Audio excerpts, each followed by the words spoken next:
नमस्कार दोस्तों। सबसे पहले तो आप सभी को 79th स्वतंत्रता दिवस की हार्दिक शुभकामनाएं। आज पीएम मोदी ने लाल किले की प्राचीर से लगातार 12वीं बार नेशनल फ्लैग फहराया है और अब तक का सबसे लॉन्गेस्ट स्पीच दिया है। वैसे तो पीएम मोदी ने कई पहलुओं को छुआ है, वेरियस ऑनगोइंग रिपोर्ट्स की प्रोग्रेस रिपोर्ट के बारे में बताया और 5 नए नेशनल मिशंस को लॉन्च किया है। सो हम टॉप हाइलाइट्स के बारे में ब्रीफ में डिस्कस करेंगे जो इंडिया के 2047 विजन को रिफ्लेक्ट करते हैं। सबसे पहले पीएम मोदी ने अपने भाषण में हमारे freedom fighters and founding fathers of our constitution को याद किया, जैसे कि श्यामा प्रसाद मुखर्जी, नेहरू जी, सरदार वल्लभ भाई पटेल जी, बाबा साहेब अंबेडकर जी और उन महिलाओं को जिन्होंने कॉन्स्टिट्यूएंट असेंबली में अपना सहयोग दिया।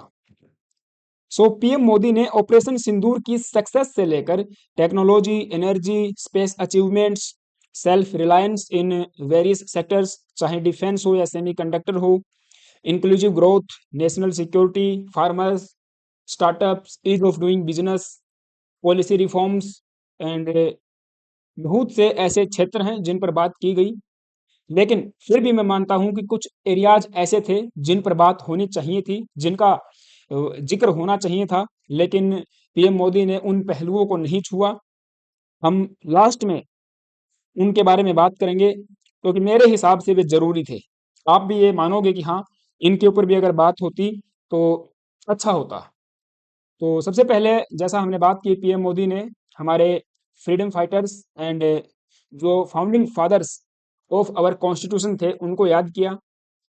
जो ग्रेट विजनरी लीडर्स थे उनको ट्रिब्यूट पेड किया, जैसे कि श्यामा प्रसाद मुखर्जी जी, क्योंकि उन्होंने देश की इंटीग्रिटी एंड यूनिटी को बनाए रखने के लिए अपना कंट्रीब्यूशन दिया था। बहुत ही उन्होंने स्ट्रगल किया इन सब ने। तो उनका जो योगदान है उसको याद करना, उसको स्मरण करना बहुत जरूरी जरूरी हो जाता है, क्योंकि उन लोगों ने जो स्ट्रगल किया, जो सेक्रीफाइसेस दी, वो आज के इंडिया को सेव करने के लिए जरूरी था। और उन्हीं के बलिदान से आज का जो भारत है वो हम देख पा रहे हैं। पीएम मोदी ने ये भी कहा कि जो करंट जनरेशन है वो उनसे सीखे। इसके अलावा आज हम जितना मेहनत करेंगे और हमारा योगदान देंगे तो फ्यूचर में जो इंडिया होगा वो हमारा योगदान होगा। इसीलिए ये इंपॉर्टेंट हो जाता है कि हमारे पास्ट लीडर्स को रिमेंबर करना, क्योंकि वे इंडिया के प्रेजेंट एंड फ्यूचर को गाइड करते रहेंगे हमेशा। फिर बात आती है ऑपरेशन सिंदूर की। तो जिस प्रकार से हमारी सेना ने, हमारी आर्म्ड फोर्सेस ने, हमारी ट्राई सर्विसेज ने अपने पराक्रम के बल पे, अपने साहस से दुश्मन के दुश्मन देश की सीमा में सैकड़ों किलोमीटर अंदर जाके आतंकी ठिकानों को ध्वस्त किया, दुश्मन के आर्मामेंट को न्यूट्रलाइज किया। ये अपने आप में डिफेंस में हमारे सेल्फ रिलायंस को शोकेस करता है। हमारी जो कैपेबिलिटी है, हमारे पास जो डिफेंस के संसाधन है, उनकी कैपेबिलिटीज को शोकेस करता है और हमारे वीर जवानों के पराक्रम को भी दर्शाता है कि हमारी सोवरेनिटी, यूनिटी, इंटीग्रिटी को बचाए रखने के लिए वे तत्पर हैं। हमेशा प्रयास करते रहेंगे कि भारत पे कोई भी एक्सटर्नल फैक्टर आंच न डाले, आंख उठाकर भी न देखे। ऐसे ही पीएम मोदी ने कहा कि जो इंडस वाटर ट्रीटी है वो आज से आप समझिए कि 6 डेकेड पहले हुआ एक अन्याय था, जो कि आज तक हमारे फार्मर्स भुगत रहे हैं। इंडस वाटर ट्रीटी को इन्होंने क्रिटिसाइज किया और कहा कि खून और पानी एक साथ कभी भी नहीं बह सकता है। इंडस वाटर ट्रीटी अभी कभी भी मतलब ठीक है, भविष्य में ये इसको रीइंस्टेट नहीं किया जाएगा और हमारे हक का जो पानी है, हिंदुस्तान के हक का जो पानी है, वो हमारे फार्मर्स को मिलेगा, जिसको लेकर हम लंबे समय से वंचित रहे।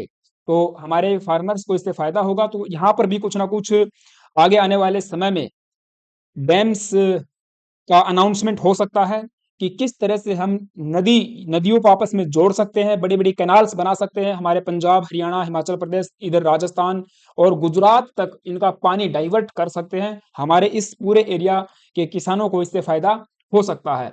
फिर बात की advancement in technology and made in India semiconductor chips. तो देखिए सेमीकंडक्टर के लिए प्रॉपर हमने एक मिशन लॉन्च किया हुआ है, और इस मिशन की अगर हम बात करें, इस मिशन का एम रहेगा कि इंडिया को एक सेमीकंडक्टर हब बनाना है, एक डिस्प्ले इकोसिस्टम इंडिया में तैयार करना है, जो इंडिया को फर्दर भविष्य में पोजीशन करेगा as a global hub for electronics manufacturing and design. इसके लिए 6 सेमीकंडक्टर प्लांट्स पहले से ही ऑनगोइंग है, मीन्स चल रहे हैं, जिनको पहले लॉन्च किया गया था। और ऐसा भी बताया गया है कि इस साल के अंत तक पहली made in India chip market में लॉन्च हो जाएगी, जिसको हम एक्सपोर्ट भी करने लग जाएंगे। और 4 नए सेमीकंडक्टर प्लांट्स बनाने की भी जो है अनाउंसमेंट अभी रिसेंटली किया गया था।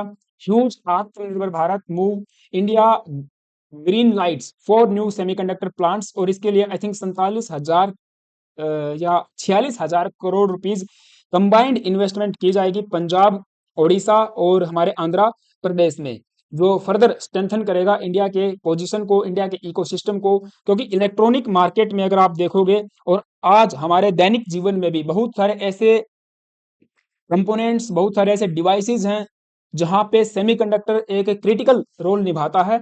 तो ऐसे में जो हमारी डिपेंडेंसी है दूसरे देशों पे, उसको हम कम करना चाहते हैं, सेल्फ रिलायंस होना चाहते हैं, और फर्दर इसको फिर हम लोग एक्सपोर्ट कैटेगरी में भी लेके आना चाहते हैं। तो यहाँ पर ये बहुत जरूरी था, और मिशन मोड में इसके ऊपर काम चल रहा है, तो यहाँ पर इसको भी हाईलाइट किया गया। फिर बात की थी प्रोग्रेस इन एनर्जी सेक्टर्स। अब देखिए एनर्जी की हम बात करें तो हमारा लगभग 80 to 81% हम लोग बाहर से मंगवाते हैं, बाहर से इसको बिलियंस ऑफ डॉलर खर्च करके इंपोर्ट करते हैं। ऐसे में एनर्जी सेक्टर में भी सेल्फ रिलायंस होना जरूरी है। हाँ, ग्रीन एनर्जी की बात करें तो वहां पे 50% का जो टारगेट है वो अचीव हमने कर लिया है 2025 में, जिसका टारगेट 2030 था। 5 साल पहले ही ग्रीन एनर्जी को अचीव करके बैठे हैं 50% टारगेट्स को। इट मीन्स रिन्यूएबल एनर्जी की बात हो रही है। अगर बात करें गैस की, कोल की एंड पेट्रोलियम जो प्रोडक्ट्स हैं जैसे कि डीजल, पेट्रोल, गैसोलीन, गैस, वहां पर भी समुद्र मंथन जो प्रोग्राम है उसको लॉन्च किया गया है। तो ग्रीन एनर्जी में हम बेटर कर रहे हैं, क्लाइमेट चेंज से लड़ने के लिए भी बेटर कर रहे हैं, विश्व का भी हम ध्यान रख रहे हैं, पर्यावरण का भी ध्यान रख के हम लोग मिशन मोड में इस पर काम कर रहे हैं। चाहे सोलर एनर्जी हो, विंड एनर्जी हो, या अदर ग्रीन एनर्जी हो, इन टेक्नोलॉजीज में आज भारत महारत हासिल कर रहा है, और पूरे विश्व को ये शोकेस कर रहा है कि हाँ देखिए विजन है भारत के पास। इसके अलावा ये जो समुद्र मंथन मिशन लॉन्च किया गया है, ये deep water gas and petroleum exploration mission रहने वाला है। इसके अलावा क्रिटिकल मिनरल्स की भी यहाँ पे सर्च की जाएगी, इसको भी एक्सप्लोर किया जाएगा। India to launch national deep water exploration mission, और इस पर मैं आपको अलग से एक डेडिकेटेड सेशन लेके आऊंगा। हम लोग डिटेल में डिस्कस करेंगे कि कैसे मिशन को इम्प्लीमेंट किया जाएगा, इसके क्या क्या एस्पेक्ट्स होंगे, और कितना पैसा इसमें लाया जाएगा। जो भी इसके बारे में, जो भी इसके रिगार्डिंग डिटेल्स बाहर आई हैं, उनको हम कंबाइन करके एक अलग से सेशन करेंगे। उस पर हम लोग फुल डिस्कशन करेंगे कि समुद्र मंथन ये मिशन क्या होने वाला है। लेकिन इसके बारे में बात की है तो इम्पोर्टेंट हो ही जाता है। नौ, आगे बात की थी एक्सपेंशन ऑफ स्पेस इनिशिएटिव्स। जो सुभांशु शुक्ला जी स्पेस में जाके आए हैं, उनका भी इन्होंने बात की, और वो वापस आ चुके हैं, जल्द ही भारत आने वाले हैं। और आने वाले समय में इंडिया स्पेस अचीवमेंट्स में भी सेल्फ रिलायंस बन रहा है, आत्मनिर्भर बन रहा है। क्योंकि गगनयान मिशन हम लोग जो लॉन्च करने वाले हैं वो फुल इंडिजिनस होने वाला है, और उसके लिए भी प्रिपरेशंस फुल ऑन मोड में है। तो मंगलयान मिशन के बारे में बात की, 300 प्लस स्पेस स्टार्टअप्स जो अभी इंडिया में लॉन्च हुए हैं उनके बारे में बताया। होना भी चाहिए, अभी प्राइवेट सेक्टर के जो स्टार्टअप्स हैं वे भी आएंगे, तो R&D में और ज्यादा एडवांसमेंट हम कर सकते हैं, सैटेलाइट डेवलपमेंट में काम कर सकते हैं। इसरो के ऊपर जो बर्डन है, जो छोटे मिशन हैं उनको यहाँ पे डाइवर्ट किया जा सकता है, जैसे कि नासा के द्वारा किया गया है। And deep space exploration mission हमारा इसरो उस पे काम कर सकता है। ये बहुत जरूरी हो जाता है स्पेस को लेकर।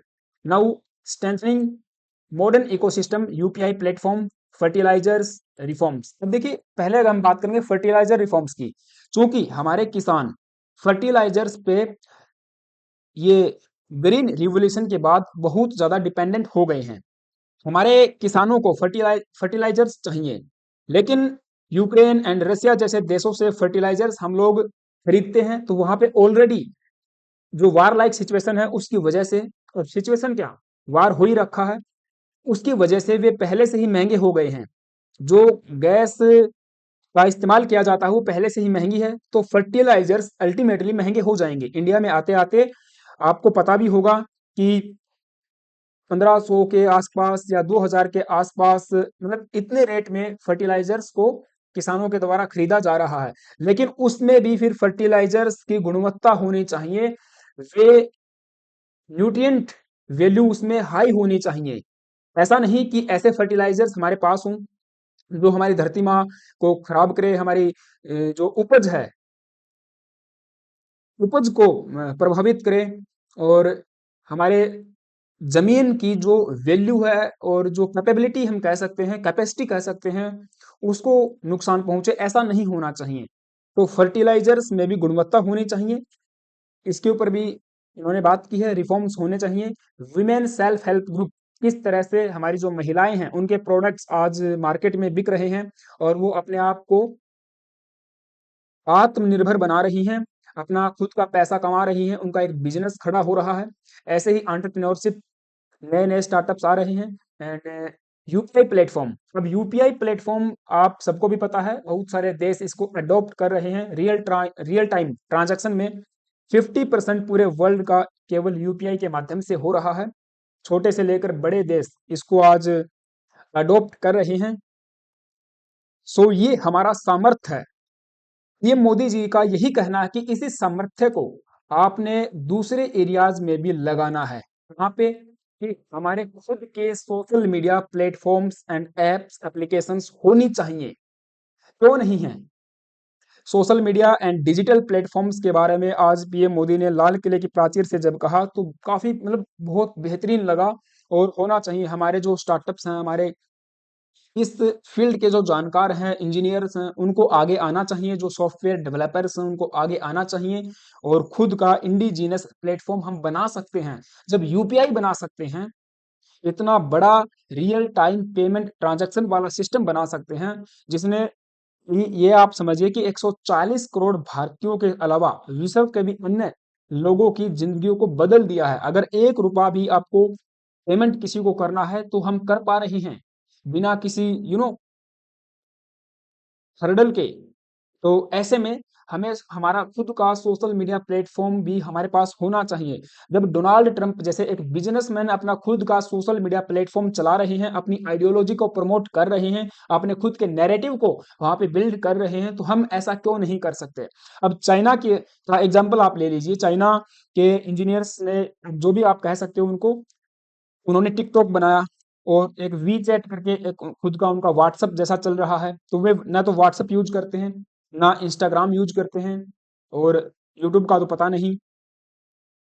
लेकिन रिपोर्ट्स की माने तो, और न्यूज की माने तो, ये लगता है कि चाइना में जो वेरियस अमेरिकन मेड प्लेटफॉर्म्स है उनका इस्तेमाल वहां पे वर्जित है, खुद के वे अपने चला रहे हैं। तो हम भी कर सकते हैं, हमारे पास तो एक बहुत बड़ा मार्केट है, हम इसमें पैसा भी इन्वेस्टमेंट कर सकते हैं। आगे आना पड़ेगा इसमें, कहीं ना कहीं एक डिफरेंट सोच के साथ आगे हमें बढ़ना पड़ेगा। अब पीएम मोदी जी ने भी कहा है, तो हो सकता है आने वाले समय में इसको लेकर कोई ना कोई पॉजिटिव डेवलपमेंट देखने को मिले।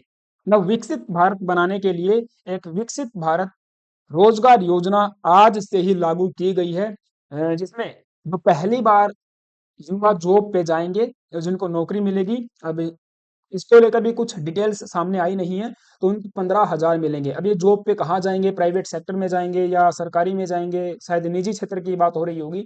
हाँ, निजी क्षेत्रों में पहली नौकरी पाने वाले जवानों को 15,000 रुपये राशि दी जाएगी। अब ये 15,000 रुपये राशि वन टाइम पेमेंट होगी, लमसम, या हर महीने दी जाएगी, इसका भी नहीं पता। जो कंपनियां नए रोजगार देने के अवसर जुटाएंगी उनको भी प्रोत्साहित किया जाएगा। तो इस पर भी एक अलग से सेशन बन सकता है।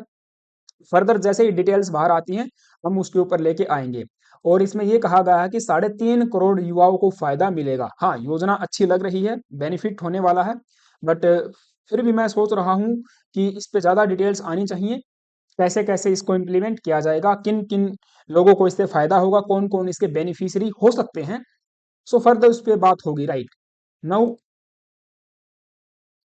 एक सबसे बड़ी डेवलपमेंट, सबसे बड़ी हाईलाइट हम इसको कह सकते हैं, और ऐसी न्यूज़ को लेकर मैं तो काफ़ी इंथुजियास्ट रहता हूँ। मैं देखता रहता हूँ कि हमारे जेट इंजन को लेकर क्या डेवलपमेंट आई है, डीआरडीओ का क्या कहना है, प्राइवेट प्लेयर्स इस पे क्या कह रहे हैं, क्या कोई न्यूज़ सामने आई है। तो पीएम मोदी ने कहा कि हमारा खुद का जेट इंजन होना चाहिए। और जैसे आपको पता कि आमका के ऊपर हम काम कर रहे हैं, कावेरी इंजन के ऊपर काम कर रहे हैं, लेकिन कावेरी इंजन को लेकर भी जो टेक्नोलॉजी है वो फुली इंडिजिनस नहीं है। उसमें भी बाहर के देशों की हेल्प जो है ली जा रही है। लेकिन आमका के लिए जो प्रोजेक्ट जो इंजन बनने वाला है, उसको हम फुली इंडिजिनस तरीके से बनाएं। ये होना चाहिए। पीएम मोदी ने ऐसा ही कहा है कि जेट इंजन जो आगे हमारे फाइटर जेट्स हम बनाने वाले हैं, चाहे फिफ्थ जनरेशन हो या फर्दर एडवांस जनरेशन के हों, वहां पे खुद का हमारा इंडिया के द्वारा बनाया गया जेट इंजन इस्तेमाल हो, उसके ऊपर भी काम होना चाहिए। इन्होंने आह्वान किया है हमारे युवाओं को कि आप आगे आइए और इस टेक्नोलॉजी के ऊपर काम कीजिए। पीएम मोदी ने कहा कि मैं आपको जो है सहारा दूंगा, सहारा इन द सेंस कि उनको सपोर्ट मिलेगा सरकार की तरफ से। जो भी हर्डल्स होंगी पॉलिसी को लेकर, किसी क्लियरेंस को लेकर, उन सबको दूर किया जाएगा। एंड जो हमारा जेट इंजन है इंडिजीनस, उसको बनाने में सरकार भी योगदान देगी।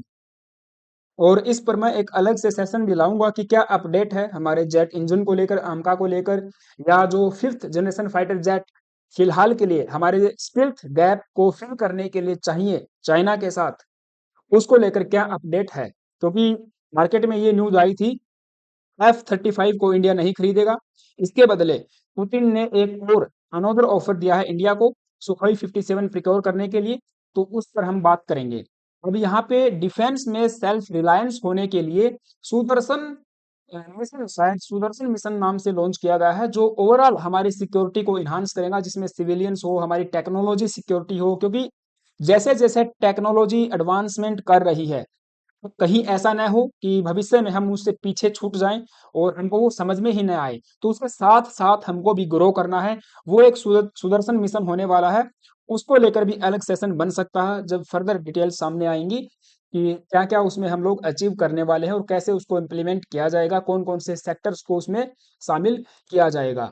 तो फाइटर जेट की बात हो चाहे सुदर्शन मिशन की बात हो, बहुत बेहतरीन तरीके से यहाँ पे हम कह सकते हैं विचार रखे गए हैं।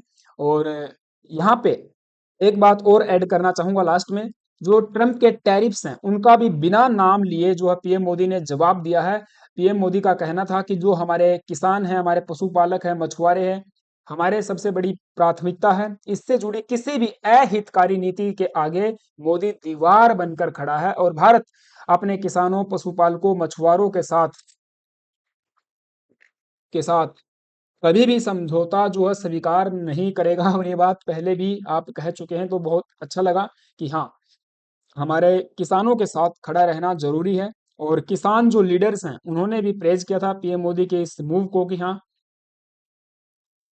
सरकार हमारे साथ है। आरएसएस का पहली बार जिक्र हुआ 12 साल में, ठीक है, अच्छी बात है। और ऑपरेशन सिंदूर के बारे में हम बात कर चुके हैं कि खुली छूट हमारी सेना को दी गई थी। तो ये एक, हाँ, एक ये था कि किसी की लकीर छोटी करने में ऊर्जा न खपाए। ये डायरेक्ट है, डायरेक्ट मैसेज है ट्रम्प को। वो बार बार कह रही हैं मैंने सीज फायर करवा दिया, मैं टैरिफ्स लगा दूंगा, मैं 50% टैरिफ लगा दूंगा, मैं 75% टैरिफ लगा दूंगा। पीएम मोदी का यही कहना है कि उन्होंने लकीर खींच दी, खींचने दो।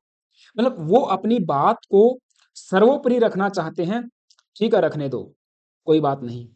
लेकिन हमें उसकी जो लकीर है उसको छोटा करने में ऊर्जा खपाने की बजाय हमारी खुद की लकीर को हमें बड़ा करना पड़ेगा। ऐसे अचीवमेंट्स हमको करने पड़ेंगे कि वो अपने आप छोटा लगने लगे।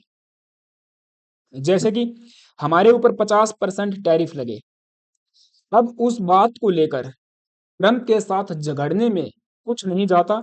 हमें ऐसे प्रयास करने पड़ेंगे, ऐसे इनिशिएटिव्स लेने पड़ेंगे कि उन 50% टैरिफ्स का इम्पैक्ट हमारे ओवरऑल बिजनेस पे, इकोनॉमी पे न के बराबर पड़े। हमें डाइवर्ट करना पड़ेगा हमारे एक्सपोर्ट्स को टुवार्ड्स अदर इकोनॉमीज।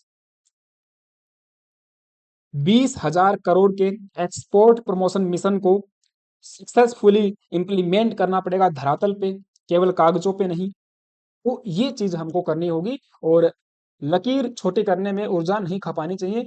प्रतिस्पर्धा बढ़ रही है तो उसमें हमारा हमें भी आगे बढ़ना पड़ेगा। और ये भी कहा कि देखिए, जो आर्थिक स्वार्थ आज के समय बढ़ रहा है, लोग प्रोटेक्शनिस्ट पॉलिसीज लेके चल रहे हैं, खुद की इकोनॉमी को सिक्योर करने के लिए, खुद की जॉब्स को सिक्योर करने में लगे हुए हैं।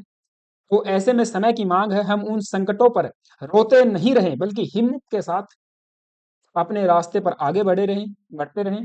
और अगर हमने ये रास्ता चुन लिया है तो कोई स्वार्थ हमें अपने चंगुल में नहीं फंसा सकता। ये डायरेक्ट मैसेज आप समझ सकते हो कि डोनाल्ड ट्रंप को ही जा रहा है। इसके अलावा एक टास्क फोर्स यहाँ पे बनाई जाएगी जो रिफॉर्म्स को रिव्यू करेगी। भारत के अंदर आपने भी देखा होगा, बहुत सारे पुराने कानूनों को निपटाया जा रहा है। न्यू पॉलिसीज, न्यू एक्ट्स लाए जा रहे हैं जो कि आज के भारत के अनुरूप हैं। उन्हीं को इम्प्लीमेंट किया जा रहा है, पहले के सभी प्रकार के कानूनों को समाप्त किया जा रहा है। तो और भी बहुत सारे देश में कानून हैं, बहुत सारे एक्ट बने हुए हैं, बहुत सारी पॉलिसीज हैं। उन सबको रिव्यू करने के लिए एक टास्क फोर्स का गठन किया जाएगा जो विद इन टाइम फ्रेम यहाँ पे अपनी रिपोर्ट पेश करेगी और फर्दर उनके ऊपर काम होगा। जेट इंजन की बात कर चुके हैं तो सुदर्शन चक्र डिफेंस सिस्टम, ये इस पे अलग से सेशन में बात करेंगे। जनसांख्यिकी मिशन, अब ये भी जरूरी हो जाता है। जो घुसपैठिए भारत में आ बैठे हैं, उनको किस तरह से हमें भारत से निकालना है, चाहे बांग्लादेशी हो, पाकिस्तानी हो या म्यांमार के हो, कहीं के भी हो। अगर घुसपैठिए हैं, अवैध रूप से भारत में आए हैं, हमारी रिसोर्सेज को कंज्यूम कर रहे हैं, तो उनको कहीं ना कहीं बाहर निकालना पड़ेगा। तो इसके ऊपर भी काम होने वाला है। Next generation reform task force, national deep water exploration mission, national critical mineral mission. और हाँ, क्रिटिकल मिनरल की बात करें तो आपको पता है चाइना इस सेक्टर में मोनोपोली रखता है। यूएस भी रसिया एंड चाइना से ही क्रिटिकल मिनरल्स मंगवाता है, डिपेंडेंट है। ऐसे में भारत को भी कहीं ना कहीं सेल्फ रिलायंस होना होगा क्रिटिकल मिनरल्स के सेक्टर में। हमें रास्ते तलाशने पड़ेंगे कि किन देशों के साथ मिलकर हम जॉइंट वेंचर इस्टेब्लिश कर सकते हैं, जॉइंटली हम लोग एक्सप्लोर कर सकते हैं। तो जैसे कि ऑस्ट्रेलिया के साथ हमने किया हुआ है, ब्राजील के साथ में भी एक ऐसी ही डील सामने आई थी। तो ये हमारा नेशनल क्रिटिकल मिशन है, इसको लेकर भी इंडस्ट्री को आत्मनिर्भर बनाना है। तो ये कुछ अपडेट्स थी पीएम मोदी के भाषण को लेकर। बाकी अगर कुछ छूट गई है तो आई थिंक आप बता सकते हो कमेंट बॉक्स में। बाकी मैंने पूरी कोशिश की है, जो इम्पोर्टेंट थी हमारे लिए, जो जिनको हाईलाइट हम कह सकते हैं, जो हम सबको जानना जरूरी है, उस पे हमने बात की है। आप सबका क्या ओपिनियन है? अच्छा, ओपिनियन से पहले हमारा एक छूट गया, लेकिन उससे पहले आप सभी से एक छोटी सी रिक्वेस्ट है गाइज, यदि आप चैनल पे नए आए हो, प्लीज एक सब्सक्राइब करना, बेल आइकन को प्रेस करना। वीडियो अच्छी लगी तो लाइक भी कर सकते हो। मैं बात कर रहा था कि कुछ ऐसे पहलू थे, कुछ ऐसे एरिया थे जिनको पीएम मोदी ने बात नहीं की, जिनके ऊपर हम कह सकते हैं कि वे छूट गए या पता नहीं कहाँ रह गए। जैसे कि एजुकेशन की बात करें हम लोग, शिक्षा के क्षेत्र में हमने क्या अचीवमेंट्स अब तक हासिल की हैं, क्या फर्दर सरकार करने वाली है, जो इंफ्रास्ट्रक्चर है उसको रिन्यू करने के लिए, उसको बेहतरीन बनाने के लिए, वर्ल्ड क्लास बनाने के लिए क्या स्टेप्स उठाए जा रहे हैं, क्या कोई मिशन लॉन्च किया गया। आपको होगे कि न्यू एजुकेशन पॉलिसी तो है ही, तो फिर इसके ऊपर भी बात होनी चाहिए थी। 2020 में आई थी न्यू एजुकेशन पॉलिसी को किस तरह से इम्प्लीमेंट किया जा रहा है, कितना प्रोग्रेस हमने वहाँ पे हासिल की है, मीन्स क्या कोई अचीवमेंट हमने वहाँ पे हासिल की है, तो उसके ऊपर बात होनी चाहिए थी। स्कूली शिक्षा की बात हो, चाहे हायर एजुकेशन हो, इंफ्रास्ट्रक्चर की बात हो सकती है, लैब्स, जो आधुनिक लैब्स हैं उनकी बात हो सकती है। मतलब मीन्स बहुत सारी चीजें हैं यहाँ पे डिस्कस करने के लिए। उनके ऊपर कुछ ना कुछ हो सकता था। तो इसके अलावा करप्शन एक बहुत बड़ा इशू देश में बना हुआ है, आप सबको भी पता है। किसी भी सेक्टर में आप जाके देख लीजिए, किसी भी डिपार्टमेंट में आप जाके देख लीजिए, छोटे से छोटे एक पीएन से लेकर बाबूजी तक और बड़े से बड़े अधिकारी तक सब इसकी चपेट में है। पूरा ये इकोसिस्टम बना हुआ है। चाहे पुलिस विभाग हो सबसे करप्ट, सबसे भ्रष्ट, चाहे बिजली विभाग हो, यानी कि एनर्जी डिपार्टमेंट की बात कर सकते हैं, रिवेन्यू डिपार्टमेंट की बात कर सकते हैं। बहुत सारे ऐसे एरिया हैं जहां पे करप्ट अधिकारी अभी भी देश को कीड़ों की तरह नोच नोच के खा रहे हैं। जस्टिस वर्मा जैसे, अब ठीक है ना, वहां पे लोग बैठे हैं, वो भी खा रहे हैं। तो एक यहाँ पे होना चाहिए था कि करप्शन से लड़ने के लिए सरकार क्या कुछ कर रही है,